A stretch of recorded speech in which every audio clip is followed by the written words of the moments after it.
हमारे साथ मौजूद हैं deputy commissioner of police Shankar Chaudhary ji. Sir, सबसे पहले दिल्ली पुलिस सप्ताह क्या है और किस लिए मनाया जा रहा है? ये जो 16 फरवरी को 1948 में दिल्ली पुलिस एक कमिश्नरेट बनी थी और यहाँ के पहले आईजी लगे थे।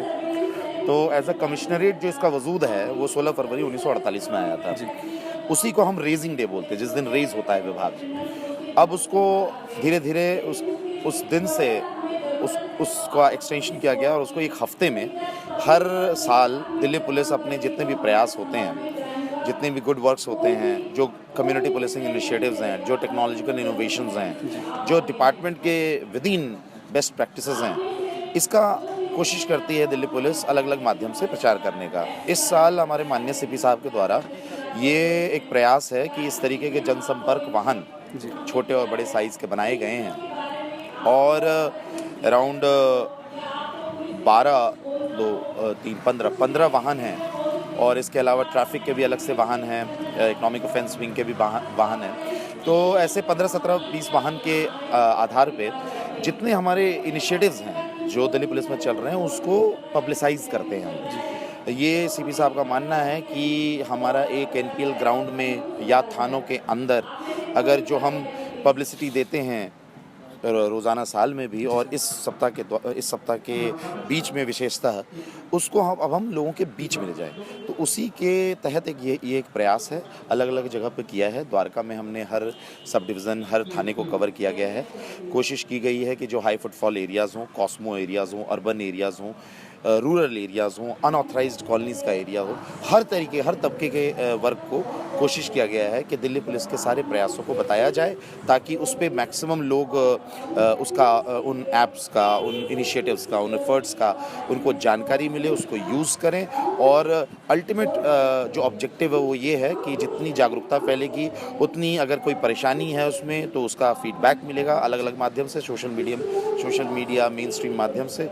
और जब फीडबैक मिलेगा तो उसको और बेहतर करेंगे और पब्लिक के लिए जो नॉर्मल बहुत सारे ऐसे इश्यूज़ हैं जहाँ पे उनको थाने आके करना पड़ता है वो हम कट डाउन करें और उनके लिए वो सुविधाएं हम और सरल कर दें। सर, जिस तरह से द्वारका में स्नैचिंग की, लूट की, इस तरह की घटनाएं बढ़ रही है तो उसको लेकर दिल्ली पुलिस कितने तरीके से काम कर रही है और ये जो स्नैचिंग वाले मामले हैं इनको ख़त्म हो सके? देखिए, स्नैचिंग जो है द्वारका में इसके लिए स्पेशल पेट्रोलिंग प्लान बनाया गया है। हमने आइडेंटिफाई किया है कौन कौन से हॉट स्पॉट्स हैं, कहाँ कहाँ ज़्यादा स्नैचिंग होती है, उसके कारण क्या क्या हैं, किस समय में, किस मौसम में, किस समय पर सबसे ज़्यादा स्नैचिंग होती है। उसी के अनुरूप हमने पेट्रोलिंग की व्यवस्था कराई है, हाईवे पेट्रोलिंग की व्यवस्था कराई है, पुलिस स्टेशन के पेट्रोलिंग की व्यवस्था कराई है, पीसीआर को लगाया गया है, वहाँ ट्रैफिक को लगाया गया है।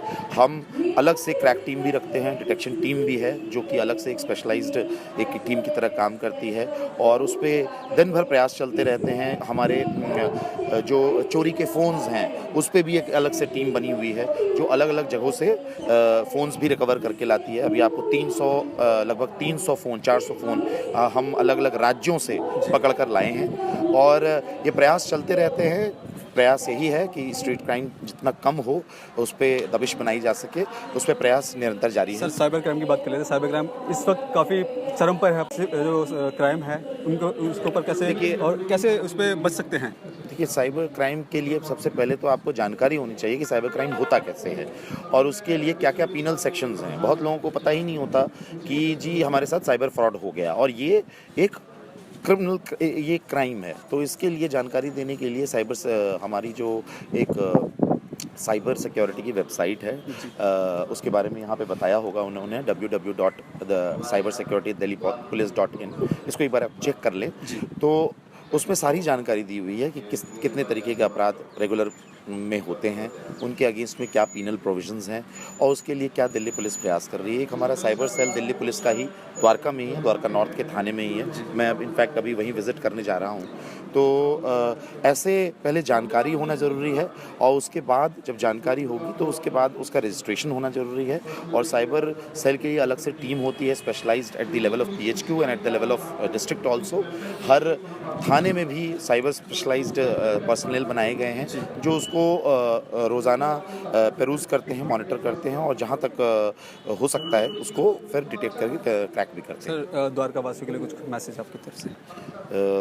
नया साल सबके लिए शुभ हो और कोरोना का समय है तो हालांकि दिल्ली में अब बहुत कम हो गया है, लेकिन स्टिल वैक्सीनेशन लें जब नॉर्मल आम पब्लिक के लिए अवेलेबल हो जाएगा और सुरक्षित रहें, बेसिक नियमों का पालन करें, जैसे कह रहे हैं दवाई भी और कड़ाई भी। तो मैं यही उनको ये कहूँगा कि जो बेसिक जानकारियाँ हैं अपने आप को सुरक्षित रखने के लिए वो हर पब्लिक उसका उपयोग करे, उसके बारे में सजग रहे और साल सबके लिए शुभ हो, कोरोना से सब कोई फ्री रहें।